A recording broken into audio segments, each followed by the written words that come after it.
तो कैसे हैं आप सब लोग ठीक हैं। तो चैप्टर 1 का फर्स्ट लेक्चर हम लोगों ने लास्ट क्लास में कवर किया एंड आई होप आप सबको चैप्टर 1 का फर्स्ट लेक्चर समझ आया। सर कराया क्या था आपने उसमें जो समझ नहीं आए? दो चीजें तो करी थी। क्या क्या करा था? हमने डेफिनेशन ऑफ ऑडिट करा था और ऑडिट का ऑब्जेक्टिव किया था। कम किया था क्या? डेफिनेशन समझ आ जाए बहुत बड़ी बात है, या ऑडिट का मीनिंग समझ आ जाए बहुत बड़ी बात है। भाई ये व्हाट इज ऑडिट?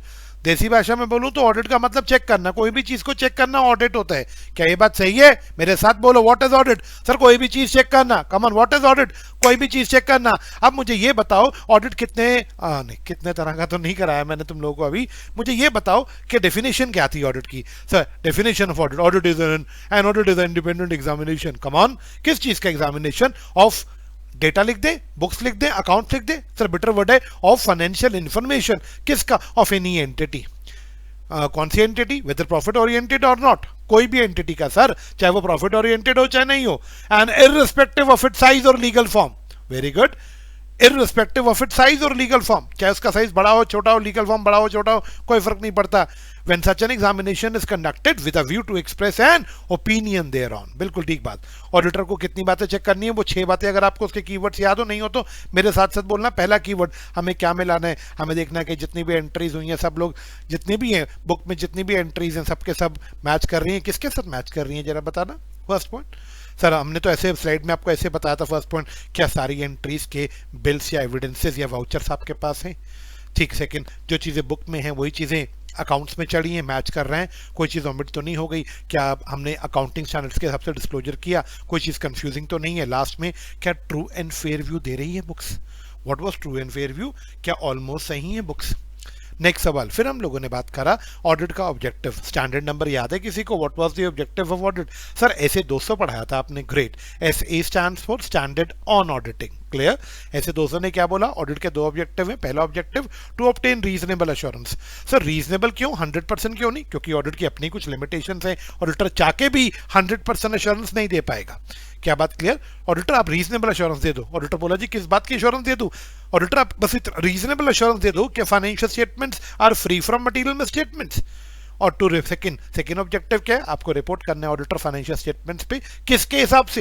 एज पर स्टैंडर्ड्स और एज पर योर फाइंडिंग। जो आपको सही लगा आप उस हिसाब से, जो स्टैंडर्ड का फॉर्मेट है उसके अकॉर्डिंग आपको रिपोर्ट बना के पेश करनी है शेयर होल्डर्स के सामने। क्लियर?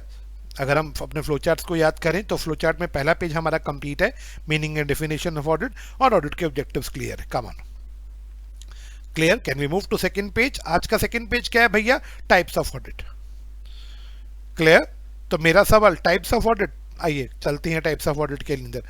मेरा डाउट, टाइप्स ऑफ ऑडिट आपके सामने मैं दिखा रहा हूं आपको बोर्ड पे, समझेंगे जरा टाइप्स ऑफ ऑडिट को। यस, ऑडिट कितने तरह का होता है भाई और बहनों? ऑडिट कितने तरह का होता है?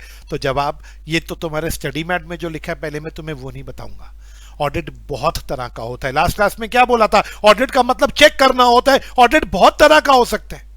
Internal audit, external audit, performance audit, operational audit, cost audit, start audit, tax audit, पता नहीं कितने तरह का ऑडिट हो सकता है। लेकिन तुम्हारे इंस्टीट्यूट ने कहा भाई बच्चों को इतना कुछ ना पढ़ाओ, बेसिक्स बता दो। मैंने कहा क्या बेसिक बता दूं? उन्होंने कहा बच्चों को बस थोड़ा सा बता दो। उन्हें बता दो कि देखो जी 2 तरह का ऑडिट होता है। अब ये इंस्टीट्यूट ने बोला, मैं जवाब दूंगा इंस्टीट्यूट गलत है या सही है। इंस्टीट्यूट गलत नहीं है, पहले समझते हैं। इंस्टीट्यूट बोला बच्चों को बोलो ऑडिट 2 तरह का है। पहला रिक्वायर्ड बाय लॉ। कमन मेरे साथ बोलो। पहला ऑडिट कौन से? Required by law. दूसरा ऑडिट कौन से? बुलेट 2 पढ़ो, वॉलेंट्री। फर्स्ट ऑडिट कंपलसरी, दूसरा ऑडिट वॉलेंट्री। पहला ऑडिट कंपलसरी, दूसरा audit voluntary. Sir required by law का मतलब क्या है? रिक्वायर्ड बाय लॉ का मतलब वो ऑडिट जो करवाने कंपलसरी है। सेकेंड ऑडिट कौन से है? सर वॉलेंट्री ऑडिट, करवाना है करवाओ, नहीं करवाना मत कराओ। तो इसका मतलब इंस्टीट्यूट बोलता है कि बच्चों ऑडिट 2 तरह के हो सकते हैं। कुछ के लिए तो करवाना कंपलसरी होगा, कुछ के लिए करवाना वॉलेंट्री होगा। दोबारा, कुछ एंटिटीज के लिए ऑडिट करवाना कंपलसरी होगा, कुछ एंटिटीज के लिए ऑडिट करवाना ऑप्शनल होगा। मैंने कहा हां सही है।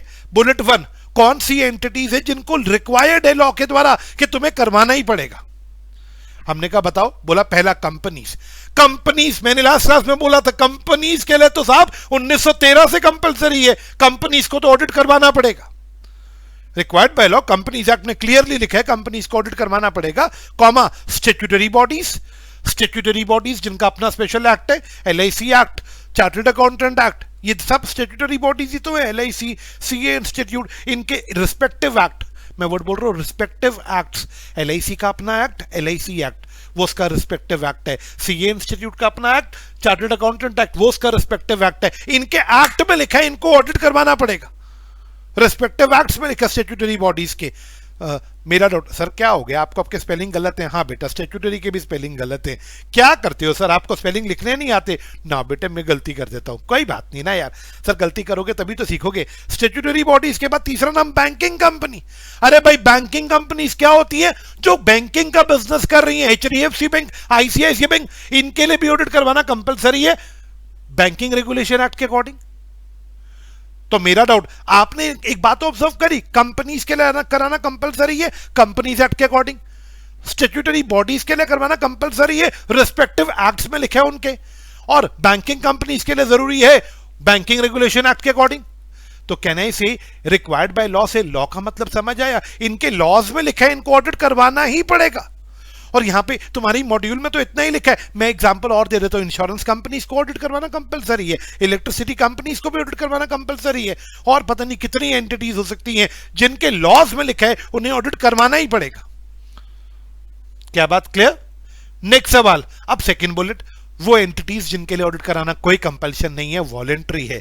अब वॉलेंट्री में दोस्तों पहला नाम इंडिविजुअल, दूसरा नाम पार्टनरशिप फर्म्स। इंडिविजुअल्स के लिए किसी किताब में नहीं लिखा कि उन्हें ऑडिट करवाना पड़ेगा, पार्टनरशिप फर्म्स के लिए किसी किताब में नहीं लिखा उन्हें ऑडिट करवाना पड़ेगा। सर आप क्या बोल रहे हैं? हाँ मैं सही बोल रहा हूं सर, सोच के बोल रहे हैं? बिल्कुल सोच के बोल रहा हूं। इंडिविजुअल्स के लिए किसी किताब में नहीं लिखा उन्हें ऑडिट करवाना पड़ेगा, पार्टनरशिप फर्म्स के लिए भी किसी किताब में नहीं लिखा उन्हें ऑडिट करवाना पड़ेगा। सर आप गलत बोल रहे हैं। मैं गलत बोल रहा हूं? बेटे गलती हो सकती है, लेकिन क्या गलती हो रही है तो बताओ। सर इंडिविजुअल्स ऑडिट करवाते हैं सर, मेरे पापा की दुकान है सर। अच्छा मेरे पापा की दुकान है, ही इज एन इंडिविजुअल। अच्छा सर उनका 5 करोड़ का टर्नओवर है, उनको अपने सीए से ऑडिट, टैक्स ऑडिट करवाना होता है, मैंने सुना है ये बात पापा के मुंह से। आप कह रहे हो इंडिविजुअल के लिए ऑडिट करवाना जरूरी नहीं है, बट पापा तो अपने सीए से ऑडिट करवा रहे हैं। सही सुना है तुमने। अब सर आपकी बात सुने या पापा की बात सुने, दोनों की सुनो। हम फर्म पे ब्रेक मार देते हैं, हम फर्म पे ब्रेक मार देते हैं, क्लब स्कूल हॉस्पिटल पे तो मैं जा ही नहीं रहा अभी। पहले बच्चों का ये डाउट क्लियर कर दो कि मैं कह रहा हूं इंडिविजुअल्स और फर्म्स के लिए ऑडिट कराना जरूरी नहीं है, बट बच्चे बोले सर टैक्स में तो सर टर्नओवर की लिमिट है, शायद 2 करोड़ की लिमिट है कि अगर किसी इंडिविजुअल का टर्नओवर 2 करोड़ को क्रॉस कर जाए तो उसके लिए ऑडिट करवाना कंपलसरी। सर आप किसकी माने, आपकी माने या टैक्स वालों की माने? मैं इसका जवाब आपको समझा के दूंगा, दोनों की मानो, मैं तो ये बोलूंगा। ठीक है मैं पेन उठा लेता हूं, पहले आपको इसका मतलब समझाता हूं कि ये कंफ्यूजन क्यों क्रिएट हो रहा है, और कंफ्यूजन होने मत देना। ठीक है मैं लिखता हूं, आराम से सुनना।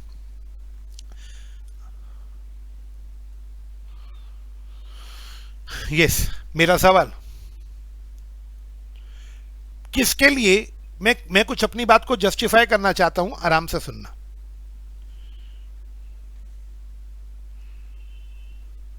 अरे भैया the acts under which they are registered, पहले मैं something is wrong with my pen, pen को भी लगा कुछ इंपॉर्टेंट बता रहा है, मैं चुप हो जाता हूं।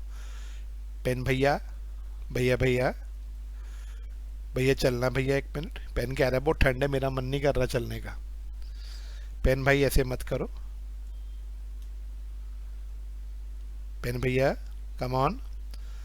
पेन भैया अभी चले नहीं, पेन भैया नाराज हो गए, लगता थोड़ी सी कोई प्रॉब्लम है उनको, अभी चल जाएंगे, इतना नाराज नहीं होते हमारे से वो।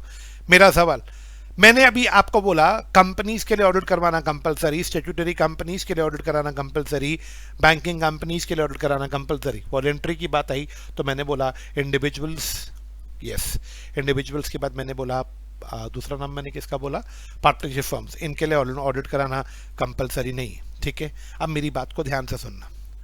सर एक्ट under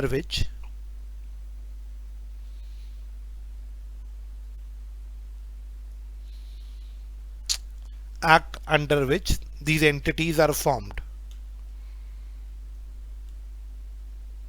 कुछ लगता है प्रॉब्लम हो रहा है। एक्ट अंडर विच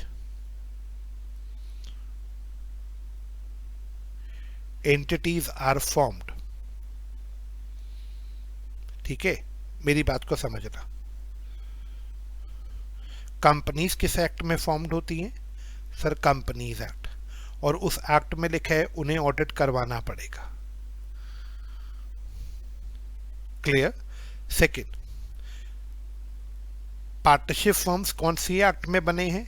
sir partnership act, Indian partnership act 1932। Sir क्या पार्टनरशिप्स को उस एक्ट में ऑडिट करवाना पड़ता है? इंडियन पार्टनरशिप एक्ट में ऑडिट का कोई भी सेक्शन नहीं है, तो नहीं करवाना पड़ेगा। सोल प्रोप्राइटर्स, ये कौन सी एक्ट में फॉर्म्ड होती है? सर इनका कोई एक्ट ही नहीं होता। क्योंकि इनका कोई एक्ट ही नहीं होता तो इन्हें अपनी एक्ट में तो ऑडिट नहीं करवाना। मैं देखो मैं क्या लिख रहा हूं, acts under which entities are formed. आप जिस एक्ट में बने हो अपने एक्ट से पूछो। बेटा मेरी बात को अब मैं जो बोल रहा हूं उसको बहुत ध्यान से समझना। आप जिस एक्ट में फॉर्म्ड हुए हो, जिस एक्ट में रजिस्टर हुए हो, उस एक्ट को पढ़ो, देखो क्या आपके एक्ट में लिखा है आपको ऑडिट करवाना पड़ेगा। अगर आपके एक्ट में लिखा है तो आपको करवाना पड़ेगा। कंपनीज के एक्ट में लिखा है तो कंपनीज ऑडिट करवा रही हैं। पार्टनरशिप फर्म्स का एक्ट सबने पढ़ा है फाउंडेशन लेवल पे, Indian partnership act. Indian partnership act में कहीं भी नहीं लिखा ऑडिट करवाने को, तो वो नहीं करवा रहे। थर्ड, सोल प्रोप्राइटर्स, इनका तो कोई एक्ट ही नहीं है रिस्पेक्टिव, तो ये अपने किसी एक्ट में तो ऑडिट नहीं करवा रहे। यानी जो इनका प्राइमरी एक्ट है जिसमें ये फॉर्म्ड हुए हैं, हमने उसकी बात करी। अब हम बात करते हैं अदर एक्ट्स। बेटे हमेशा ध्यान रखना, एक एंटिटी को कई बार एक से ज्यादा बार ऑडिट करवाना पड़ सकता है। मैं क्या बोल रहा हूं, एक एंटिटी को कई बार एक से ज्यादा बार ऑडिट करवाना पड़ सकता है अगर उस पर मल्टीपल एक्ट्स एप्लीकेबल हो रही है। अब मैं आपको एक एग्जांपल से समझाता हूं। देखो कंपनीज का प्राइमरी एक्ट है कंपनीज एक्ट, और कंपनीज एक्ट के अकॉर्डिंग हर कंपनी के लिए ऑडिट करवाना जरूरी है, मानते हो? अब बताओ कंपनीज पे अदर एक्ट्स कौन से लगते हैं? इनकम टैक्स एक्ट, और इनकम टैक्स एक्ट भी कहता है कंपनीज के लिए ऑडिट करवाना कंपलसरी है। तो कंपनीज को अपने दो बार ऑडिट करवाने पड़ती हैं, एक audit as per companies act और दूसरा audit as per income tax act. दोनों के नियम कानून बिल्कुल अलग अलग है, क्योंकि कंपनी पे दो दो एक्ट लग रहे हैं तो दो बार ऑडिट करवाना पड़ेगा। और मैं इनकम टैक्स एक्ट ठीक क्यों बोल रहा हूं, हो सकता है कंपनी पे कोई तीसरा लॉ भी लग रहा हो जो उसको कहे आपको ऑडिट करवाना पड़ेगा। मैं एक्सेट्रा वर्ड लगा दूं, मेरी मुद्दे की बात समझ आया? एक एंटिटी पे कई बार एक से ज्यादा लॉ लग सकते हैं और वो बोल सकते हैं आपको ऑडिट करवाने को। मान लो आपके ऊपर 3 लॉज एप्लीकेबल और तीनों आपको कह रहे हैं ऑडिट करवाने को, तो भैया 3 बार ऑडिट होगा, तीनों अलग अलग लॉज के अकॉर्डिंग। अब फर्म्स की बात करते हैं। फर्म्स का लॉ है इंडियन पार्टनरशिप एक्ट, इसमें कहीं भी नहीं लिखा कि ऑडिट करवाना है। मैंने टिक लगाया था, गलती से क्रॉस कर देता हूं। इंडियन पार्टनरशिप एक्ट में कहीं भी नहीं लिखा ऑडिट करवाना है, तो मत कराओ। लेकिन फर्म्स पे इनकम टैक्स एक्ट लगता है कई बार क्या फर्म्स पे लगता ही है इनकम टैक्स एक्ट, है ना? इनकम टैक्स एक्ट में कुछ क्राइटेरिया गिवन है कि अगर किसी फर्म का टर्नओवर इस लिमिट को क्रॉस कर गया तो इनकम टैक्स एक्ट में फर्म्स को ऑडिट करवाना पड़ेगा। तो अगर किसी पार्टनरशिप फर्म का ऑडिट हो रहा है as per income tax act तो कोई गलत नहीं हो रहा, लेकिन पार्टनरशिप का ऑडिट पार्टनरशिप एक्ट के अकॉर्डिंग नहीं हो रहा। मतलब पार्टनरशिप का ऑडिट उसके प्राइमरी एक्ट के अकॉर्डिंग नहीं हो रहा, किसी अदर एक्ट के ऑडिट हो रहा है। तो हम क्या कर सकते हैं इसमें? हो सकता है पार्टनरशिप पे कोई और लॉ भी लग रहा हो सकता है पार्टनरशिप पे कोई और लॉ भी लग रहा तो हो सकता है पार्टनरशिप का किसी अदर लॉ में भी ऑडिट होना हो, etcetera. Same goes for sole proprietors. Sole proprietors का तो विचारों का कोई अपना लॉ ही नहीं है, तो इसका मतलब उन पे तो कोई लॉ ही नहीं लग रहा, तो उन पे तो ऑडिट उनके लिए तो रेलेवेंट है ही नहीं। बट इनकम टैक्स एक्ट लगता है सोल प्रोप्राइटर्स पे, और इनकम टैक्स में अगेन एक टर्नओवर का क्राइटेरिया, जो शायद अभी आप लोग बोल रहे थे, शायद 2 करोड़ का टर्नओवर से नीचे अगर आपका टर्नओवर है तो आप ऑडिट मत करवाइए, ठीक है। लेकिन अगर आपका उससे बियॉन्ड जा रहा है तो आपको करवाना पड़ेगा इनकम टैक्स एक्ट में। मानते हो ये बात? अब हो सकता है जीएसटी में भी सेम रूल हो। अभी क्या पता जीएसटी एक्ट भी बोल दे इंडिविजुअल्स, उन्होंने मान लो जीएसटी एक्ट ने भी कोई क्राइटेरिया दे दिया कि भैया इंडिविजुअल्स अगर आपका टर्नओवर 5 करोड़ को क्रॉस कर गया तो जीएसटी में भी आपका ऑडिट होगा। अब एक इंडिविजुअल बेचारा सर पे हाथ रख के बैठ गया या ऐसे बैठ गया, कह रहा है मेरा अपना एक्ट तो कोई है ही नहीं, प्राइमरी एक्ट वो तो ठीक है, लेकिन मेरे पे इनकम टैक्स लग रहा है, मेरे पे जीएसटी लग रहा है, मुझे इनके तहत ऑडिट करवाना पड़ रहा है। क्या मेरी बात समझ आया? तो अदर एक्ट्स की वजह से ऑडिट करवाना पड़ रहा है, वो पॉसिबल है इन लोगों के लिए, बट इनके प्राइमरी एक्ट्स की मैं आपको बोलूंगा अदर एक्ट्स को छोड़ दो, प्राइमरी एक्ट पे ध्यान दो। इनकम कंपनीज का प्राइमरी एक्ट कौन सा है? कंपनीज एक्ट, जो कहता है भाई कंपनीज को ऑडिट करवाना पड़ेगा। फर्म्स का प्राइमरी एक्ट कौन है? इंडियन पार्टनरशिप एक्ट, जो कहता है ऑडिट नहीं करवाना। नेक्स्ट अपना सोल प्रोप्राइटर्स का प्राइमरी एक्ट कौन सा है? सोल प्रोप्राइटर का प्राइमरी एक्ट कोई है ही नहीं, तो ऑडिट करवाना ही नहीं। पेपर में आपको देखो, दोनों को साइमल्टेनियसली दिमाग में रख के लिखोगे तो हम कंफ्यूज हो जाएंगे, है ना। मैंने आपको प्रैक्टिकल समझाया, लिखा मैंने, मेरे पास पीपीटी बना हुआ था, बट मैंने फिर भी लिखा तुम्हारे अंडरस्टैंडिंग को क्रिएट करने के लिए। Is it okay? अब देखो ना, हम कंपनी की बात करते हैं, कंपनी का नाम लेट अस से रिलायंस है, ठीक है। रिलायंस का कंपनी ऑडिट हो रहा है as per companies act, audit 1 मानते हो सकता है रिलायंस के ऊपर इनकम टैक्स एक्ट लगता है, उसका इनकम टैक्स ऑडिट भी हो रहा है। हो सकता है जीएसटी के भी कोई उसमें क्राइटेरिया पूरे करे हो, उसका जीएसटी एक्ट में भी ऑडिट हो रहा हो।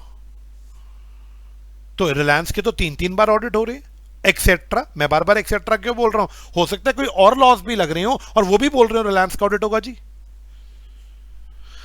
लेकिन मुझे अदर लॉस पे ध्यान नहीं देना, मुझे सिर्फ प्राइमरी लॉ पे ध्यान देना है। प्राइमरी लॉ कौन सा है? जिस लॉ में आप फॉर्म्ड हुए। अगर वो कह रहे हैं तो आपको ऑडिट करवाना मैंडेटरी है, अगर उसमें नहीं लिखा तो हमने आपको वॉलंटरी की कैटेगरी में डाल दिया। तो मोरल ऑफ दी स्टोरी क्या हुई, जरा बताना बेटा। अगर मैंने आपको बोला, क्या बोला बेटा मैंने आप लोगों को? मैंने आपको सिंपल सी एक बात बोली कि बेटा, यस मेरा सवाल, ओके, मैंने आपको सिंपल सी एक बात बोली, कंपनीज के लिए, स्टैट्यूटरी बॉडीज के लिए, बैंकिंग कंपनीज के लिए ऑडिट कराना जरूरी है, इनके प्राइमरी लॉज में लिखा है ऐसा। क्या बात क्लियर?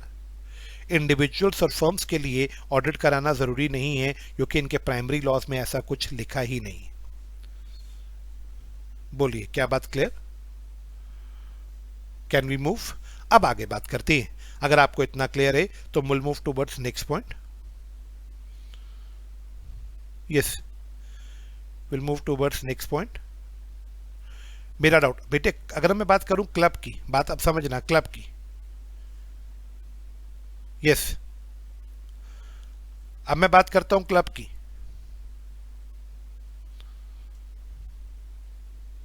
बेटे देखो, clubs, clubs, schools, hospitals, NGOs, trust, मैंने क्या नाम बोले जरा दोबारा बोलना। मैंने फर्म्स तक समझा दिया, फर्म्स तक क्लियर है। Club, schools, hospitals, NGOs, trust, अब हम इनकी बात करते हैं। क्या इन लोगों को ऑडिट करवाना जरूरी है इनके प्राइमरी लॉस के अकॉर्डिंग? मेरा क्वेश्चन समझ आया? क्या क्लब्स को, स्कूल्स को, हॉस्पिटल्स को, एनजीओस को, ट्रस्ट को ऑडिट कराना जरूरी है इनके प्राइमरी लॉज में? अदर लॉज में क्या हो रहा है मुझे नहीं मतलब। मैंने बोला अगर मुझे इस टॉपिक को समझ रहे तो मुझे सिर्फ प्राइमरी लॉज पे फोकस करना है, जिस लॉ में ये लोग बने। क्या मेरी बात क्लियर? मैं इस स्लाइड पे 5 मिनट के बाद वापस आऊंगा। Is it okay? अब मेरी बात को ध्यान से सुनना। यस, मैं तुम्हें लॉस के नाम बता रहा हूं, लॉस के क्या रूल्स है ये बता देता हूं, तुम अपने आप समझ जाओगे क्या होगा क्या नहीं होगा। क्या बात क्लियर? मेरा सवाल देखो, मेरी बात अब समझना। अब मैं क्लब्स के बारे में बात नहीं कर रहा बेटे, जितने भी नॉन प्रॉफिट मेकिंग एंटिटीज होती है ना, जितनी भी, मतलब तुम पेपर पेन लेके बैठ जाओ और ढूंढ लो कितनी नॉन प्रॉफिट मेकिंग एंटिटीज है। जितनी भी नॉन प्रॉफिट मेकिंग एंटिटीज होती है ना बच्चे, ये हमेशा 3 में से एक एक्ट में फॉर्म्ड होती हैं। जितनी भी नॉन प्रॉफिट मेकिंग एंटिटीज होती हैं बेटा, they are all formed, they are all formed, yes, इधर एज अ ट्रस्ट। जितने भी एनजीओ है, एनजीओ मतलब non gaining organisation, non profit organisation, कुछ भी बोलो, जितने भी नॉन प्रॉफिट ऑर्गेनाइजेशन होते हैं, या तो ये रजिस्टर्ड होते हैं एज अ ट्रस्ट, या फिर ये रजिस्टर्ड होते हैं एज अ सोसाइटी, या फिर ये रजिस्टर्ड होते हैं सेक्शन 8 कंपनी मतलब कंपनीज एक्ट में। अगर ये ट्रस्ट रजिस्टर्ड है तो ये रजिस्टर्ड हुए होंगे ट्रस्ट एक्ट में, सोसाइटी रजिस्टर्ड है तो रजिस्टर्ड हुए होंगे सोसाइटी एक्ट में, और अगर सेक्शन 8 कंपनी है तो they would have been registered under companies act. जितने भी नॉन प्रॉफिट मेकिंग ऑर्गेनाइजेशन है वो सब के सब आपको इन्हीं में से किसी एक लॉ में रजिस्टर्ड मिलेंगे। क्या मेरे बात क्लियर? क्या मेरी इतनी सी बात समझ आ गई आपको? यस, यस, अपने को इतनी सी बात क्लियर है? जितने भी नॉन प्रॉफिट मेकिंग ऑर्गेनाइजेशन है, they are registered either as a trust, they may be registered either as a society, they may be registered either as a section 8 companies. अब बात को समझती है, ठीक है? मेरी बात को ध्यान से सुनना, मैं कहना क्या चाह रहा हूं। देखो बेटा, एनजीओज रजिस्टर्ड तीनों में से कुछ एक होंगे ना।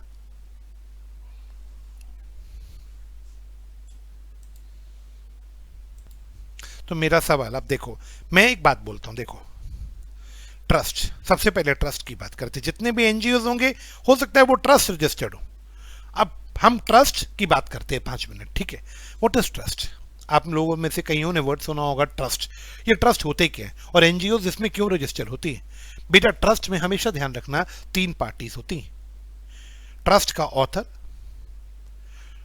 ट्रस्ट का ट्रस्टी और बेनिफिशियरी। मैंने पीपीटीज में सब लिखे हैं, पर हम लिखे, मैंने आपको बोला था आप वही लिखेंगे जो मैं बोलूंगा लिखने को। जो चीज जरूरी होगी मैं खुद बोल दूंगा, बेटा इसको नोट कर लो। बाकी अगर कोई आपको जरूरी लगे आप खुद नोट कर सकते हो, मैं नहीं बोल रहा किसी चीज को अभी तक नोट करने को। ट्रस्ट में नॉर्मली स्पीकिंग 3 पार्टीज होंगी। They will be author, they will be trustee, they will be beneficiary, ठीक है? अब समझती क्या होता है ये ट्रस्ट। देखो बेटा, मान लो मिस्टर ए है, ठीक है? ए के पास बहुत पैसा है, 100 करोड़ रुपया। ए का बिजनेस चल रहा है, ए का चला चलाया बिजनेस है। अभी एक ही ना तबीयत ठीक नहीं रहती, ये बोला मैं कभी भी मर सकता हूँ, बिजनेस बहुत बड़ा है, बच्चे मेरे अभी छोटे हैं। इन्हें क्या सोचा, क्यों ना अपना बिजनेस, अब आप प्रैक्टिकल मुझे एक बात बताओ, एक इंसान के पास 100 करोड़ का बहुत बड़ा बिजनेस है, लेकिन वो उसको लग रहा है वो कभी भी मर सकता है, उसकी बीवी बिजनेस नहीं संभाल पाएगी, बच्चे छोटे हैं, तो वो क्या करेगा? ऑप्शन 1, सर उसको बेच दे और बीवी के पास जो पैसा आएगा बीवी का एफडी करा दे। ये तो तब होगा ना जब बिजनेस बेचना, उसका मन नहीं है बिजनेस बेचने का। वो चाहता क्या है, उसने क्या किया, अपना 100 करोड़ का बिजनेस एक ट्रस्ट को दे दिया। अब डायग्राम समझना पहले, फिर मैं आपको टाइम दूंगा डायग्राम ड्रॉ करने का, ये ठीक है? समझ लो पहले। उसने 100 करोड़ रुपए एक ट्रस्ट के नाम कर दिया। ट्रस्ट उसका अपना ट्रस्ट था, उसने ट्रस्ट क्रिएट किया। मिस्टर ए ने ट्रस्ट क्रिएट किया। जो ट्रस्ट बनाते हैं, जो अपनी प्रॉपर्टी ट्रस्ट को दे देते हैं, वो बन जाते हैं ट्रस्ट के ऑथर्स। मिस्टर ए, आप ट्रस्ट के ऑथर हैं, आपने अपना 100 करोड़ ट्रस्ट को दे दिया। Is it okay? इन्होंने अपने दुकान में काम कर रहे बी, जो इनके दुकान का सीनियर मैनेजर है बी, और मिस्टर सी, ये दोनों इनके दुकान के सीनियर मैनेजर थे। इनको क्या बोला, मैं तुम्हें इस ट्रस्ट का ट्रस्टी बनाता हूं। दुकान तुम्हारे को नहीं दे रहा, तुम्हें ट्रस्टी बना रहा हूं। ये दुकान मैं ट्रस्ट के नाम कर रहा हूं और तुम दोनों को मैं ट्रस्टी बना रहा हूं। बी और सी बोले बाबूजी करना क्या? बोला करना कुछ नहीं है, इस बिजनेस को ऐसे ही करते रहना मेरे जाने के बाद। अब ये ट्रस्ट बन गया है, अब ये बिजनेस तुम ऐसे ही करते रहना जैसे कर रहे हो। बोले ठीक है जी, लेकिन ये तुम्हारा बिजनेस नहीं है बी और सी, तुम इसको चलाना ट्रस्ट को। बोला ठीक है सर, हम ये दुकान ये बिजनेस करते रहेंगे ट्रस्ट के नाम पे। बोला जो भी प्रॉफिट होगा, तुम नहीं रखोगे प्रॉफिट। बोला सर क्या करना है? जो भी प्रॉफिट होगा वो तुम मेरी वाइफ, मेरी विडो, जब मेरी मैं मर जाऊंगा मेरी वाइफ, विडो और मेरे बच्चों में बांट देना। मेरे बच्चे और मेरी वाइफ के बीच में ये प्रॉफिट बांट देना। ये दोनों बन गए बेनिफिशियरी। तो ट्रस्ट में कितनी पार्टीज होती हैं जरा बताना बेटा? 3। एक वो जो अपना पैसा, अपना बिजनेस, अपनी प्रॉपर्टी दान करेगा, तो वो बन गया ऑथर। जो ट्रस्ट को चलाएगा वो कौन होगा? ट्रस्टी। जिसको उस ट्रस्ट के बेनिफिट्स मिलेंगे वो होगा बेनिफिशियरी। बोलो क्या आपने को ये वाला एग्जांपल समझ आया? अब आप मुझे बताओ, दिस इज ट्रस्ट। इस ट्रस्ट में बेनिफिट किसको मिल रहे हैं? अब मिस्टर ए मर गया, कोई टेंशन नहीं है। मिस्टर ए के मरने पे भी क्या हो गया, ये दुकान क्या बी और सी की होगी? अरे बाबा कैसे होगी बी और सी की? बी और सी इस दुकान को चलाएंगे। हाँ जी सर चलाएंगे। तो मेरा डाउट, बी और सी इस दुकान को चलाएंगे और जो भी प्रॉफिट्स आएगा खर्चा काटने के बाद वो बच्चों में और विडो में बांट देंगे। क्या बात क्लियर? अब मुझे एक बात बताना, इस ट्रस्ट के बेनिफिट्स किसको मिल रहे हैं? सर इस ट्रस्ट का बेनिफिट विडो और चिल्ड्रन को मिल रहा है। डाउट, क्या इस ट्रस्ट का बेनिफिट जनरल समाज को मिल रहा है? नहीं सर, इस ट्रस्ट का बेनिफिट सिर्फ किसी स्पेसिफिक लोगों को मिल रहा है। तो इस ट्रस्ट को बोलेंगे प्राइवेट ट्रस्ट। मैंने क्या नाम दिया? इस ट्रस्ट को क्या बोलेंगे? Private trust. दोबारा बोलो, इस ट्रस्ट को क्या नाम से बुलाएंगे? Private trust. अभी मत नोट करना, पहले मुझे पूरा समझाने दो, फिर आपका मन कर रहा है आप नोट कर लेना। ये चीज मैं एडवाइस करूंगा नोट करने को डायग्राम, लेकिन 5 मिनट के बाद, ठीक है? इस ट्रस्ट को प्राइवेट ट्रस्ट क्यों बोला? जरा दोबारा बोलना। क्योंकि इस ट्रस्ट का बेनिफिट स्पेसिफिक लोगों को मिल रहा है। अगर इस ट्रस्ट का बेनिफिट समाज को मिल रहा होता तो ये होता पब्लिक ट्रस्ट। कमन कमन कमन। अगर इस ट्रस्ट का बेनिफिट स्पेसिफिक स्पेसिफिक लोगों को इसका बेनिफिट मिल रहा है तो वो प्राइवेट ट्रस्ट। लेकिन अगर इसका बेनिफिट सबके लिए है तो वो बन जाता पब्लिक ट्रस्ट। अभी उसका भी डायग्राम बनाते हैं। Is it okay? अब बताओ, प्राइवेट ट्रस्ट की बात समझ आ गई? क्या प्राइवेट ट्रस्ट को ऑडिट करवाना चाहिए? तो आंसर इज, पहले सोचते हैं पॉइंट ए, इनके एक्ट में लिखा है सर ट्रस्ट रजिस्टर होते हैं इंडियन ट्रस्ट एक्ट में, और इंडियन ट्रस्ट एक्ट में कहीं भी नहीं लिखा कि प्राइवेट ट्रस्ट को ऑडिट करवाना पड़ेगा, तो इनके एक्ट में तो नहीं लिखा। क्या बात क्लियर सर? क्या फिर भी ये ऑडिट करवा सकते हैं? हाँ, अगर इनका कोई इंटरनल रूल है, मान लो इन्होंने अपने रूल्स में लिख लिया हम तो ऑडिट करवाएंगे, तो करवा सकते हैं। या इनका रूल तो नहीं है, इन्हें ऑडिट के एडवांटेजेस बड़े लगे, इन्होंने ऑडिट कराने के फायदे हैं, तो उस फायदे की वजह से ये करवाना चाहे तो करवा सकते हैं। या इनको गवर्नमेंट ने कोई ग्रांट देना है। What is government grant? Government grant क्या होता है, बात को समझना। मान लो गवर्नमेंट बोली अरे ये दुकानदार बहुत अच्छे थे, ये मर गए, हमें भी इस ट्रस्ट को 5 करोड़ या 10 करोड़ का छूट ग्रांट देना है, ये बहुत अच्छा का ट्रस्ट है। अब गवर्नमेंट कुछ पैसा देना चाहती है, गवर्नमेंट बोले पहले मुझे ट्रस्ट के हिसाब किताब दिखाओ ऑडिट करा के। अब गवर्नमेंट अगर कोई ग्रांट कोई छूट देना चाहती है तो गवर्नमेंट बोल सकती है पहले ऑडिट करवाओ। तो प्रैक्टिकली स्पीकिंग ये 4 बातें समझना, प्राइवेट ट्रस्ट के एक्ट में तो नहीं लिखा ऑडिट करवाने को। प्राइवेट ट्रस्ट का कौन सा एक्ट है? Indian trust act. Is it okay? ITA मैं लिख भी देता हूं, इंडियन ट्रस्ट एक्ट। इसमें तो कहीं भी नहीं लिखा ऑडिट करवाने को।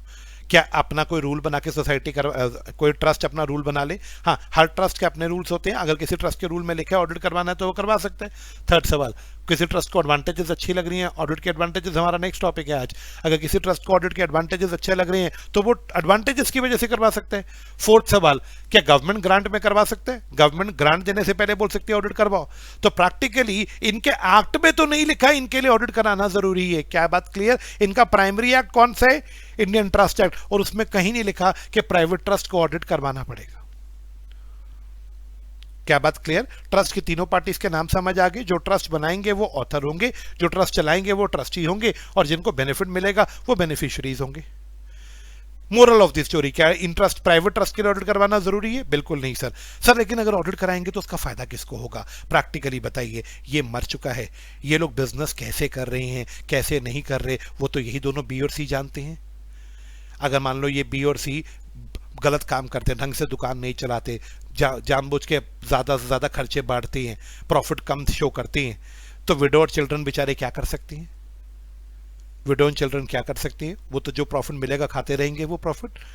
मेरा सवाल, लेकिन अगर अकाउंट्स ऑडिटेड होंगे, बात को समझना, अकाउंट्स ऑडिटेड होंगे तो ट्रस्टी ट्रस्ट कैसे चला रही हैं ये सारा उसमें मेंशन होगा। ऑडिटेड अकाउंट्स जब ऑडिट होंगे पता लग जाएगा। क्या मैं बोल सकता हूं ऑडिटेड अकाउंट्स बहुत हेल्प करेंगे इस विडो और चिल्ड्रन की? अगर अकाउंट्स ऑडिटेड होंगे ना तो ये विडो पता क्या बोलेगी? जुग जुग जिए मेरा ऑडिटर। ऐसा क्यों बोला इसने? क्योंकि इस बेचारी को तो पता ही नहीं है ट्रस्टी कैसे चला रहे हैं बिजनेस को, ट्रस्टी कहीं मिसयूज तो नहीं कर रहे। इस चीज को कैसे चेक करेंगे? ऑडिटर चेक कर देगा तो ऑडिटर बता देगा कि तुम्हारा बिजनेस ठीक से चल रहा है या नहीं चल रहा। अब तुम्हारे मन में डाउट आया होगा सर मान लो ट्रस्टी मिसयूज कर रहे हैं तो क्या होगा? ट्रस्टी मिसयूज कर रही है तो विडो और चिल्ड्रन कोर्ट में जाके इन ट्रस्टीज को रिमूव करवा के नए ट्रस्टीज अपॉइंट करवा सकते हैं। क्या बात क्लियर? तो प्राइवेट ट्रस्ट में अगर ऑडिट करवाओगे तो बेनिफिशियरीज को बहुत फायदा होगा, उन्हें पता लग जाएगा ट्रस्टी ठीक से काम कर रहे हैं या नहीं कर रहे। मेरा ऑडिट या तो इंटरनल रूल की वजह से हो रहा होगा या किसी एडवांटेज की वजह से हो रहा होगा या कोई गवर्नमेंट ने ग्रांट दी होगी जिस वजह से ऑडिट करवाना होगा। क्या बात क्लियर? प्राइवेट ट्रस्ट का मतलब समझ आ गया अपने को? यस। अब मैं कहूंगा आप इसकी फोटो खींच सकते हो ताकि आपको ये कंसेप्ट याद रहे कि प्राइवेट ट्रस्ट में सर ने क्या बोला था।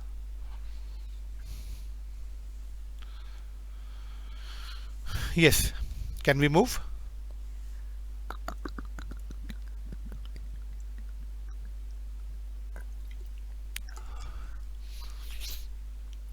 ओके, आपने नोट करना है नोट कर लीजिए, फोटो खींचना है फोटो खींच लीजिए जल्दी please.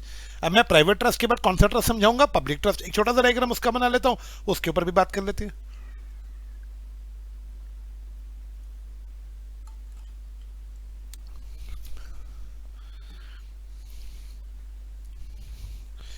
Can we move?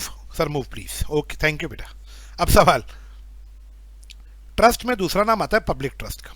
Again पहले समझ लेना, इसका भी डायग्राम की फोटो खींच लेना, नोट करना है नोट कर लेना, ठीक है? अब बात को समझो, मैं 2 मिनट दूंगा आपको। पब्लिक ट्रस्ट, अब पब्लिक ट्रस्ट क्या है? सेम बात, जो पैसा डालेगा वो कौन होगा? ऑथर। मान लो मिस्टर ए हैं, उनके पास 100 करोड़ रुपए पड़ा, उन्होंने सारी जिंदगी में बहुत काम किया, 100 करोड़ कमाया, वो मरने वाले हैं। उन्होंने बी और सी को ट्रस्ट बना के दे दिया, बी और सी तुम दोनों इस ट्रस्ट के ट्रस्टी हो। ट्रस्ट किस बात का बनाया उन्होंने, सोचो। मिस्टर ए ने 100 करोड़ रुपए ट्रस्ट को दिए, बोला तुम लोग इस ट्रस्ट को चलाओ, तुम दोनों ट्रस्टी हो, ट्रस्ट चलाओ। इस 100 करोड़ रुपए से तुम स्कूल बनाना, तुम अस्पताल बनाना, तुम समाज के लिए क्लब बनाना, सपोज स्कूल बनाना, अस्पताल बनाना, क्लब बनाना। ट्रस्टी बोले, फिर बोला स्कूल में कोई फीस नहीं रखना, जो बच्चा पढ़ना चाहे उसको पढ़ाना, अस्पताल खोलना, अस्पताल में इलाज फ्री करना।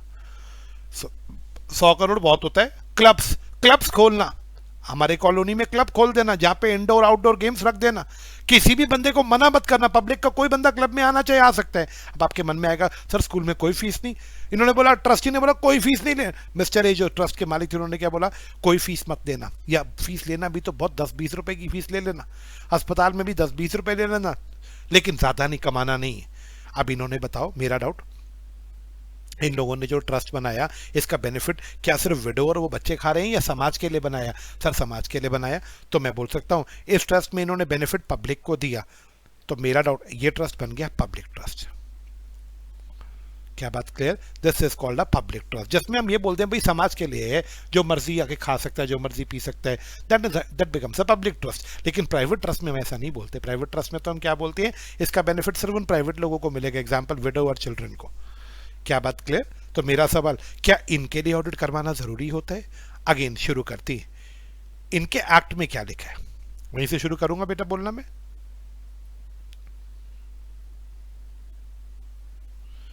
यस, इनके एक्ट में क्या लिखा है, मुद्दे की बात, पब्लिक ट्रस्ट के एक्ट में क्या लिखा है, पहले मैं वो बात पर डिस्कस करता हूं। आई,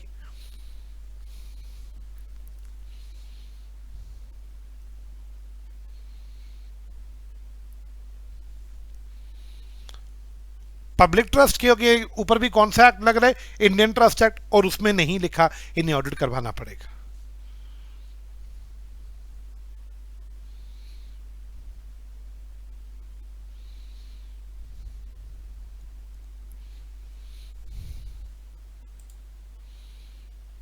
हाँ भाई ध्यान से बात को सुनो, मैं क्या बोल रहा हूं।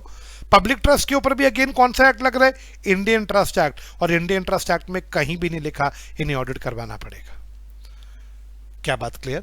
हाँ बेटा, कुछ पब्लिक ट्रस्ट एक्ट जो मुंबई में है ना, बॉम्बे मुंबई में, उनके लिए अलग पब्लिक ट्रस्ट एक्ट है, महाराष्ट्र ट्रस्ट एक्ट। तो अगर आपका ट्रस्ट महाराष्ट्र में है तो आप पे इंडियन ट्रस्ट एक्ट नहीं लग रहा होगा, महाराष्ट्र ट्रस्ट एक्ट लग रहा होगा, और उसमें लिखे है कि पब्लिक ट्रस्ट को ऑडिट करवाना पड़ेगा, प्राइवेट को नहीं। Common common common common common. Public trust पे अगेन पहले कंफ्यूज मत होना, इंडिया में जितने भी पब्लिक ट्रस्ट है उन पे इंडियन ट्रस्ट एक्ट लग रहा है, और उसमें तो बिल्कुल भी नहीं लिखा ऑडिट करवाना पड़ेगा। Is it okay? लेकिन जो अगर आपका ट्रस्ट महाराष्ट्र में है तो महाराष्ट्र के अंदर एक ट्रस्ट एक्ट अलग से है, महाराष्ट्र ट्रस्ट एक्ट। तो महाराष्ट्र में जितने भी ट्रस्ट हैं उन पे इंडियन ट्रस्ट एक्ट नहीं लगता, बल्कि वहां का अपना लोकल महाराष्ट्र ट्रस्ट एक्ट लगता है, और उसमें लिखा है कि महाराष्ट्र ट्रस्ट को में अगर आपका ट्रस्ट है पूरे महाराष्ट्र में तो आपको ऑडिट करवाना पड़ेगा। कौन से ट्रस्ट को करवाना पड़ेगा? पब्लिक ट्रस्ट को। महाराष्ट्र एक्ट प्राइवेट ट्रस्ट को नहीं बोल रहा करवाने को, सिर्फ पब्लिक ट्रस्ट को बोल रहे।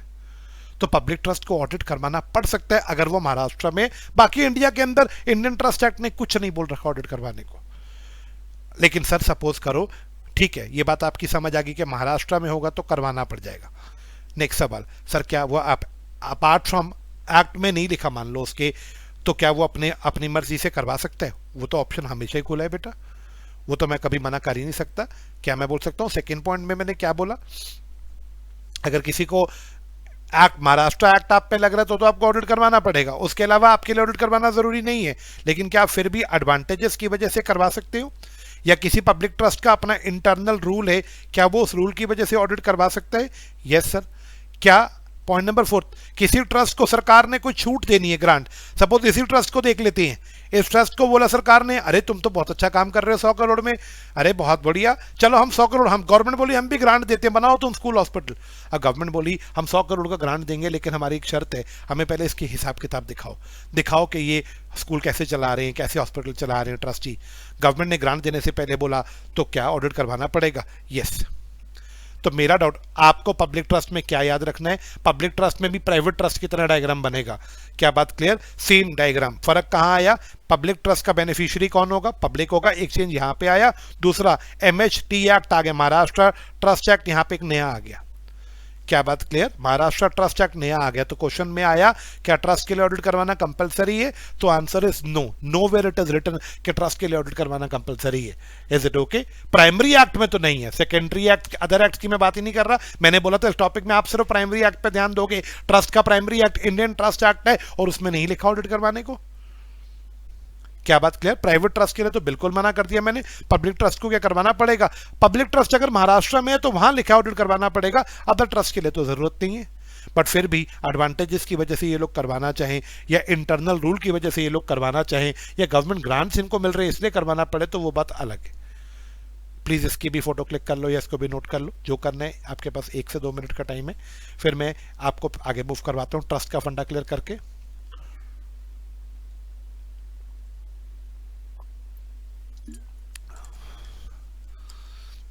इतना तुम्हारे मॉड्यूल में नहीं गिवन, बट मैं क्या करूं, मैंने तुम्हें पूरी पिक्चर क्लियर करनी है।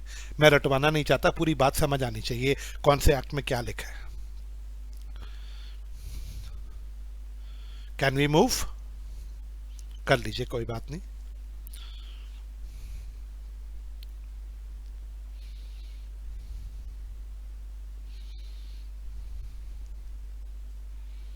हाँ जी, चले आगे।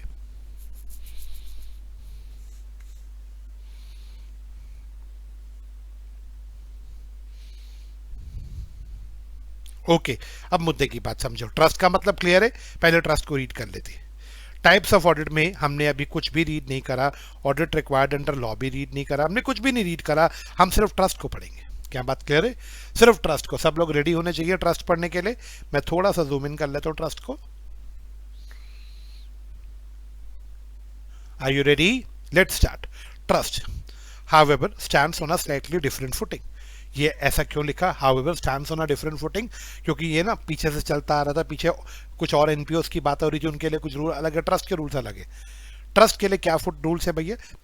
दीज में भी अ पब्लिक ट्रस्ट और अ प्राइवेट ट्रस्ट। अब स्टडी में बस इतना लिखा, देर में भी पब्लिक ट्रस्ट और अ प्राइवेट ट्रस्ट। बट क्या होती है ये ट्रस्ट? आई होप आपको क्लियर है। कम ऑन, एक बार फिर बोलो। अगर ट्रस्ट का बेनिफिट सारी पब्लिक को मिल रहा है तो वो ट्रस्ट पब्लिक ट्रस्ट होगा, लेकिन अगर बेनिफिट स्पेसिफिक लोगों को मिल रहा है तो वो प्राइवेट ट्रस्ट होगा। क्या बात clear? Trustee can carry on business as well. Trust बना के स्कूल कॉलेज चला रहे हैं, बिजनेस कर रहे हैं। क्या बात clear? In majority of the cases trustees are private person. Trustee तो प्राइवेट लोग ही होंगे, बी सी डी कोई भी ट्रस्टी हो सकते हैं। क्लियर? कम ऑन, आगे मूव करते हैं। Yes, trustees, trust generally have 2 classes of beneficiaries. Trust के बेनिफिट 2 तरह के होते हैं, tenant for life and remainder. मतलब ट्रस्ट के बेनिफिशियरी 2 लोग हो सकते हैं। जब तक मैं जिंदा हूं मुझे बेनिफिट मिलेगा, मेरे मरने पे मेरे बीवी बच्चों को बेनिफिट मिलेगा। टेनेंट फॉर लाइफ का मतलब जब तक मैं जिंदा हूं बेनिफिट मैं लूंगा। ट्रस्ट में मान लो हमने ट्रस्ट बनाया, मैंने ट्रस्ट बनाया और क्या बोला ट्रस्टीज को, जब तक ट्रस्ट चल रहा है उसका बेनिफिट, जब तक मैं जिंदा हूं बेनिफिट मुझे दो, मेरे मरने पे मेरे बच्चों को दो, बीवी को दो। रिमाइंडर्स कौन हुए? विडो और children. Person for whom accounts are of supreme importance. किसके लिए अकाउंट्स, ऑडिटेड अकाउंट्स बहुत इंपॉर्टेंट होंगे? सवाल उठा तो जवाब आया are often widows and minors. किसके विडोज और किसके माइनर्स? जो बेनिफिशियरीज थे ऑथर के, मिस्टर ए के मरने पे जो उसकी विडो है, उनके लिए अकाउंट्स बहुत ज्यादा इंपॉर्टेंट होंगे। वो कहेंगे ऑडिटर चुक चुक जी हमें कैसे पता ट्रस्टी कैसे बिजनेस कर रहे हैं, ये तो तूने हमें बताया। Who can't criticise the accounts in an effective manner. मतलब क्या हुआ? जब तक अकाउंट्स ऑडिटेड नहीं होंगी ये बेचारे कोई कम, अब अकाउंट्स ऑडिटेड आएंगे ना तो इनको समझ आ जाएगा, दे कैन क्रिटिसाइज, अच्छा और ट्रस्टी ऐसा कर रही। लेकिन अगर अकाउंट्स ऑडिटेड ही नहीं होंगे ना तो इन बेचारों को पता ही नहीं चलेगा ट्रस्टी ठीक से काम कर रहे हैं या नहीं कर रहे। क्या बात क्लियर? अब आगे मूव करते हैं। पॉइंट नंबर सी, दो ऑडिट ऑफ ट्रस्ट, दो ऑडिट ऑफ ट्रस्ट, दो audit of trust comma except for public trust is not compulsory। दो audit of trust is not compulsory, बीच में कॉमा में क्या बोला? Except for public trust. इसका मतलब क्या हुआ? ऐसा आम मतलब इसका मतलब यही हुआ ना, वैसे तो ऑडिट कंपलसरी नहीं है ट्रस्ट का, एक्सेप्ट पब्लिक ट्रस्ट। यानी पब्लिक ट्रस्ट के लिए ऑडिट करवाना मैंडेटरी है। कौन से एक्ट में मैंडेटरी है ये नहीं कुछ बताया, बच्चा बेचारा परेशान हो जाएगा। पब्लिक ट्रस्ट के लिए क्यों मैंडेटरी है? क्यों मैंडेटरी है? बिकॉज महाराष्ट्र ट्रस्ट एक्ट लगता है उन पे। क्या बात क्लियर? महाराष्ट्र ट्रस्ट एक्ट लगता है। Is it okay? अब सवाल उठा, audit of trust except for public trust is not compulsory, is it okay? Most of the trust deed क्या होता है? ट्रस्ट के पेपर, जैसे कंपनी में मेमोरेंडम आर्टिकल होता है ना, ऐसे ट्रस्ट के पेपर्स होते हैं, ट्रस्ट डीड। कहता है वैसे तो ट्रस्ट के लिए ऑडिट करना कंपलसरी नहीं, लेकिन अगर ट्रस्ट डीड में लिखा है तो करवाया जा सकता है। मतलब ट्रस्ट डीड में लिखने का मतलब, मेरे एग्जांपल में ट्रस्ट ने इंटरनल रूल लिख लिया, हम तो ऑडिट करवाएंगे। हाँ, ट्रस्ट अगर अपना रूल बना ले तो वो ऑडिट करवाएगा। या फिर प्राइवेट ट्रस्ट चीज एडवांटेजेस की वजह से करवाना चाहिए। अब ये तो एडवांटेजेस की वजह से तो कोई भी ऑडिट करवा सकता है, प्राइवेट के पब्लिक ट्रस्ट कोई भी करवा सकता है। तो यहाँ इंटरनल रूल की बात आ गई, यहाँ एडवांटेज की बात आ गई। क्या बात clear? Private trustees also recognize the advantages of audit in their interest. Since any erroneous, error मतलब कोई गलती होगी अकाउंट्स में, तो वो auditor personally, there might be personal liable will be pointed out by the auditor. कोई गलती होगी तो ऑडिटर ढूंढ के बता देगा। यहाँ पे गवर्नमेंट ग्रांट वाली बात नहीं लिखी, लेकिन कोई बात नहीं, मैंने आपको वो भी बोला था। तो प्रैक्टिकल बात करते हैं, चीज को बंद करते हैं, खींचते नहीं है। ऑलरेडी काफी टाइम हमने इस टॉपिक पे लगाया, टॉपिक अभी भी फिनिश नहीं हुआ। क्या बात clear? Moral of the story, public trust के लिए ऑडिट कराना कंपलसरी है as per Maharashtra trust act. Paper में लिखे जरूरत नहीं है, पेपर में वही लिखो जो मैंने किताब में लिखा। इंस्टीट्यूट को इंस्टीट्यूट की भाषा में ही जवाब दो, अपनी फालतू नॉलेज झाड़ने की जरूरत नहीं है। क्या बात क्लियर? नॉलेज सीखने के लिए होती है, झाड़ने के लिए जब होगी मैं बोल दूंगा झाड़ देना इंस्टीट्यूट में जाके। Is it okay? नेक्स्ट सवाल, ट्रस्ट के लिए ऑडिट कराना कंपलसरी नहीं होता। हाँ, पब्लिक ट्रस्ट है तो ऑडिट कराना मैंडेटरी होगा as per Maharashtra trust act. Is it okay? Next सवाल, दो तरह का ट्रस्ट होता है, पब्लिक ट्रस्ट, प्राइवेट ट्रस्ट। आपको ये फंडा क्लियर है? Is it okay? Coming back, मैंने शुरू कहां से किया? मैंने बोला एनजीओ बनाने का पहला ऑप्शन है ट्रस्ट बना लो। एनजीओ बनाने का दूसरा ऑप्शन क्या है आपके पास? आप सोसाइटी बना के भी एनजीओ चला सकते हो, जरूरी नहीं है आप ट्रस्ट बनाओ। आपको ट्रस्ट का पूरा फंडा समझ आ गया? अब मेरा सेकंड सवाल, यस, आप ट्रस्ट बनाने के अलावा सेकंड ऑप्शन क्या चूज कर सकते हो? आप सोसाइटी बना सकते हो।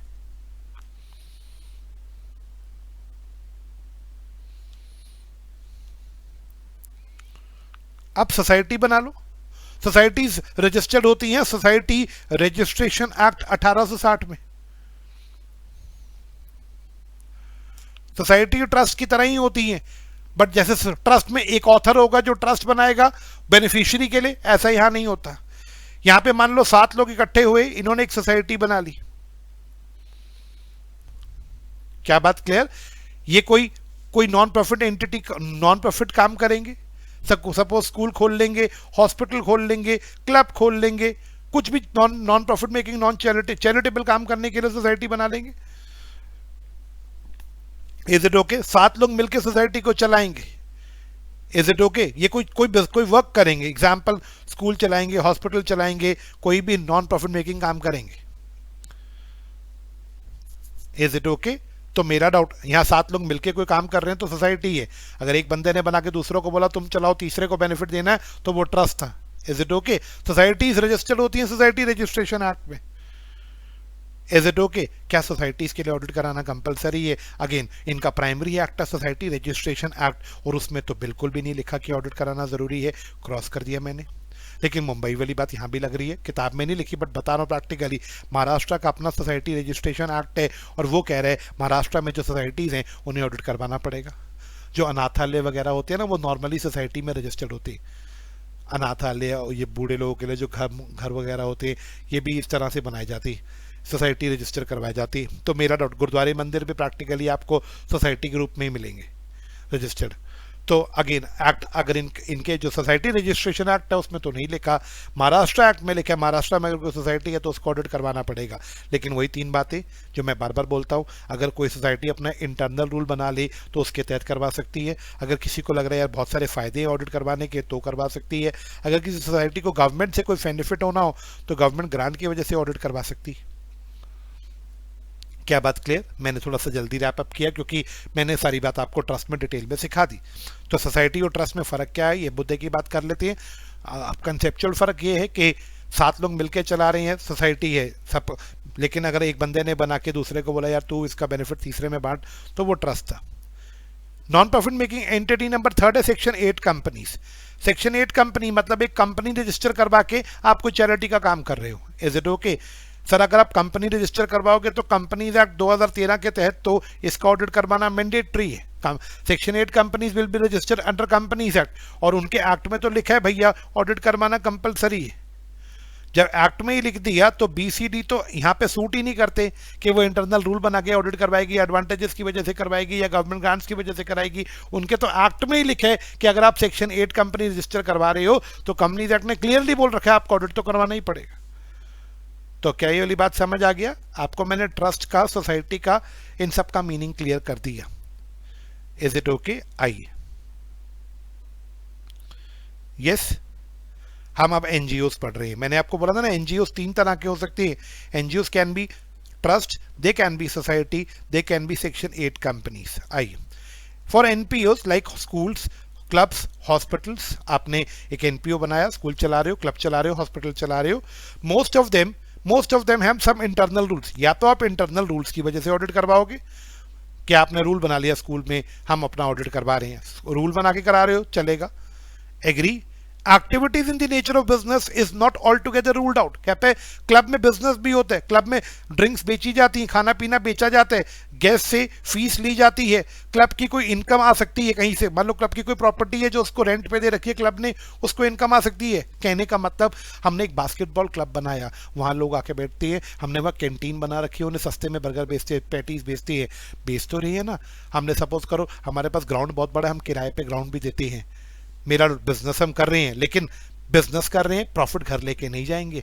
भाई क्लब है, नॉन प्रॉफिट मेकिंग है। कहते हैं what make them distinct is, किससे डिस्टिंक्ट? नॉर्मल बिजनेस से क्लब में क्या फर्क होता है? क्लब में अगर कोई भी प्रॉफिट होगा तो वो प्रॉफिट वापस उसके ऑब्जेक्ट्स में लगाया जाएगा, घर लेके नहीं जाएंगे क्लब के बंदे। Clear? Educational institution, hospitals, clubs, अगर इनके इंटरनल रूल्स में लिखा है ये ऑडिट करवा सकते हैं। क्या बात क्लियर? लेकिन या फिर कहीं पर इनको कोई ग्रांट के चक्कर में ऑडिट करवाना पड़ सकता है, गवर्नमेंट ग्रांट के चक्कर में ऑडिट करवाना पड़ सकता है। ये वाली बात इन्होंने बोली, यहाँ पे इन्होंने ये बोला गवर्नमेंट ग्रांट की वजह से करवाना पड़ सकता है। इन्होंने ऊपर बोला आपने इंटरनल रूल की वजह से करवाना है, इंटरनल रूल्स की वजह से करवाइए। क्या बात क्लियर? बट मैंने आपको पिक्चर में पूरी बात क्लियरली समझा दी। इंटरनल रूल की वजह से कराओ, ग्रांट की वजह से करवाओ, एडवांटेज की वजह से कराओ। ये तुम्हारा प्राइमरी एक्ट अगर कह रहे तो तुम्हें उसमें करवाना पड़ेगा। तो आज के बाद मुझसे ये मत पूछना स्कूल को ऑडिट करवाना पड़ेगा। मेरा जवाब क्या होगा? पहले ये तो बताओ स्कूल है क्या? स्कूल ट्रस्ट है? अगर स्कूल पब्लिक ट्रस्ट है कॉमन तो महाराष्ट्र के अंदर तो उसे ऑडिट करवाना पड़ेगा। अगर स्कूल सोसाइटी है, अगेन सोसाइटी महाराष्ट्र की है तो ऑडिट करवाना पड़ेगा। अगर स्कूल सेक्शन 8 कंपनी में रजिस्टर है तो पूरे हिंदुस्तान में कहीं भी हो स्कूल को ऑडिट करवाना पड़ेगा उसके प्राइमरी एक्ट में। क्या मेरी बात समझ आ गया? प्राइमरी एक्ट, मैं बार बार बोल रहा हूँ प्राइमरी एक्ट। सेकेंडरी में तो मुझे नहीं पता कितने एक्ट स्कूल्स पे लग सकते हैं और किसी एक्ट में करवाना पड़े मैं नहीं जानता। मैं प्राइमरी एक्ट पे फोकस करने को बोल रहा हूँ। क्या बात clear? Moving towards first point, क्या कॉमन, क्या इंडिविजुअल्स और पार्टनरशिप फर्म्स को ऑडिट करवाना है? मैंने स्टार्टिंग में बोल दिया था पार्टनरशिप फर्म्स का primary act Indian partnership act है जिसमें नहीं लिखा ऑडिट करवाने को। सोल प्रोप्राइटर का कोई प्राइमरी एक्ट है ही नहीं तो उन्हें भी ऑडिट नहीं करवाना। In voluntary case accounts of proprietary entries, proprietary कौन हुए भैया? सोल प्रोप्राइटर, पार्टनरशिप फर्म्स, और तीसरा कौन हुआ? Hindu undivided families. इन लोगों के कोई बेसिक लीगल रिक्वायरमेंट नहीं है, यानी इनके प्राइमरी लॉज में कुछ भी नहीं लिखा ऑडिट करवाने को। क्या बात clear? Moral of the story, लेकिन ये इंटरनल रूल की वजह से करवा सकती है या गवर्नमेंट के ग्रांट्स या सैंक्शन, मैं रीड नहीं कर रहा, आई होप आपको समझ आ रहा होगा। गवर्नमेंट के ग्रांट की वजह से करवाया जा सकता है या इनको कोई एडवांटेज लग रहा है तो ये करवा सकते हैं। क्या मुद्दे की बात समझ आया? सर बहुत सारा समझ आ गया। ओके, अब जरा देखो मैं यहाँ पे आपके सामने क्रक्स बोल देता हूँ। Common, what is the crux? Common crux, जितने भी नॉन प्रॉफिट मेकिंग एंटिटीज हैं या जितने भी वॉलंटरी के, आपने वॉलंटरी में पहला ए पॉइंट किसका पढ़ा? वॉलंटरी में अगर हम चार्ट को याद करें तो सबसे पहले हमने वॉलंटरी में बात करी सोल प्रोप्राइटर्स और फर्म्स की, यस। बी में बात करी एनपीओस की, सी में बात करी ट्रस्ट की। ये लोग ऑडिट इन चारों में से किसी एक रीजन से करवाते हैं, या तो इनका जितने भी वॉलंटरी कैटेगरी के लोग हैं या तो इनका कोई रूल होता तो ये लोग ऑडिट करवाते हैं, या गवर्नमेंट से कोई ग्रांट मिल रहा हो तो करवाना पड़ सकता है। तीसरा, अगर इनके एक्ट में लिखा हो, एक्ट में मैंने एग्जांपल दिया पब्लिक ट्रस्ट के केस में महाराष्ट्र एक्ट में लिखा है, सेक्शन 8 कंपनीज के तो एक्ट में लिखा है करवाना ही पड़ेगा, या फिर ये ऑडिट करवा सकते हैं अगर इन्हें ऑडिट में कोई एडवांटेज दिखता है। क्या बात क्लियर? तो मेरा सवाल, जितने भी कॉमन, आपको मैंने ये बात समझा दी। अब मैं ऊपर अगर एक बात करूं, ये वाला पॉइंट रह गया, ऑडिट रिक्वायर्ड अंडर लॉ, ये पहले वाली बात, ये वो ऑर्गेनाइजेशन हैं, मैंने बोर्ड में जो लिखा मैं उसको पढ़ देता हूं, companies, banking companies, statutory bodies, इनके प्राइमरी एक्ट में लिखा है, इसलिए इनको ऑडिट करवाना ही पड़ेगा। क्या बात क्लियर? तो मेरा डाउट मैंने थोड़ा सा बोर कर दिया, सॉरी फॉर दैट, बट मैं बोर करना नहीं चाहता। मैंने बोर कहा किया, मैंने तुम्हें इतनी सारी बातें बता दी यार। क्या बात क्लियर? मेरा सवाल बोलो बच्चों, यहां तक समझ आ गया? हम लोगों ने अपने प्राइमरी एक्ट्स को कवर कर लिया, यस? बात क्लियर है? आज कुछ टेक्निकल फॉल्ट आ रहा है बार बार, तो हम लोग इस क्लास को यहीं पे वाइंड अप करेंगे। क्लास नंबर 3 में हम लोग आगे बात करेंगे। Is it okay sir? इसका क्वेश्चन बैंक में कोई क्वेश्चन है? नहीं, इस पे आएगा भी तो सीधा क्वेश्चन लगेगा, व्हाट आर द एंटिटीज जिनको ऑडिट करवाना पड़ता है अंडर लॉ या वॉलंटरी कैटेगरी में, सीधा सीधा क्वेश्चन लगेगा। क्या बात क्लियर है? तो हम लोग यहीं पे क्लास को वाइंड अप करती हैं। हम लोगों ने आज जो किया उसको रैप अप करती हैं। Let me sum up. 2 तरह के ऑडिट सिखाए। पहला ऑडिट रिक्वायर्ड बाय लॉ, कुछ एंटिटीज है जिनके लॉज में लिखे ऑडिट करवाना पड़ेगा, और इधर हमने बोला वॉलंटरी ऑडिट की कैटेगरी, जिसमें हमने बात सिंपल बोल दी कि भैया अगर आप इंडिविजुअल हो या फर्म हो तो आपके प्राइमरी एक्ट्स में नहीं लिखा, फिर भी करवाना है तो करवा लो। बी, अगर आप नॉन प्रॉफिट मेकिंग एंटिटीज हो, अगेन आपके प्राइमरी एक्ट्स में नहीं लिखा, आप करवाना चाहते हो करवा लो। सी, ट्रस्ट हो तो ट्रस्ट में पब्लिक ट्रस्ट हो तो आपको महाराष्ट्र की वजह से करवाना पड़ सकता है, करवा लो, नहीं तो बेनिफिट्स में करवाने का मन कर रहा है तो आप करवा सकते हो। क्या बात क्लियर है आपको इतनी सी? Can we wind up? हम लोग को यहाँ तक बात समझ आ गया। हम लोग इस लेक्चर को यहीं पे वाइंड अप करते हैं। लेक्चर नंबर 3 में हम लोग चैप्टर को आगे बढ़ाएंगे। Bye bye to all, have a nice day.